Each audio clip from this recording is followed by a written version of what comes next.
Sandra Mitchell, we'll begin with you. You had a great big interview with Secretary of State Antony Blinken earlier. Let's talk about his observations about the tone and content of the president's trip overseas. And I'm just reminded, because we are just getting a push alert as well, though, I want to very quickly, if I can, ask you about what we're knowing came out of Israel, specifically inside the Knesset, that vote that Prime Minister Benjamin Netanyahu has been officially removed from power, this to be replaced by Naftali Bennett, a right-wing lawmaker. Talk about what you know about that and the expectations therein. Well, let me start there with the breaking news, because I was just there 2 weeks ago, before Brussels and the UK, and before I was in Turkey. The week before that, I was in Israel covering Secretary Blinken's trip there. And so I've been in touch and talking to people here as well about this. And look, Naftali Bennett is in a very unusual coalition, to say the least. This is a coalition of Naftali Bennett, very conservative, very religious, more right-wing, they say, than Netanyahu, who has aligned himself with Lapid, Yair Lapid, who is a centrist right. But Lapid had more votes, but he needed Bennett's votes to form that coalition, to get the 61 votes that they needed minimum to have a majority to oust Netanyahu after 12 years. I've covered Netanyahu for years before he was prime minister, and in his previous term as prime minister, because there were a couple of years in between.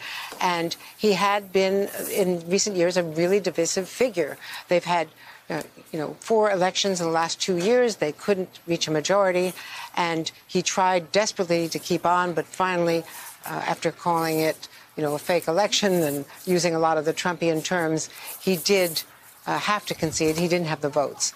And it's a very fragile coalition. He can, as an opposition backbencher, challenge the new coalition, which is going to be led by Bennett, even though he had so few votes. But he was the critical glue that is holding it together. And he will be prime minister for 2 years, and then we'll turn it over to Lapid for the next 2 years, who has more popularity throughout the Israeli public. It's believed that because they are so unlike in terms of their view of a Palestinian state and whether the Palestinians should have any autonomy, that there will be no national political diplomatic decisions made in terms of returning to the two-state solution, or all of the things that Netanyahu backed away from with the support of Donald Trump, which was 70 years of bipartisan American policy and UN resolutions. So they will not resolve the Palestinian issues. But interestingly, this new coalition actually has some Arab-Israeli members. So it is a very mixed group, and it's going to be very hard for them to stick together. There have also been warnings, public warnings from Shin Bet, their domestic security organization, that there have been terrible right-wing threats against the lives of the two coalition leaders.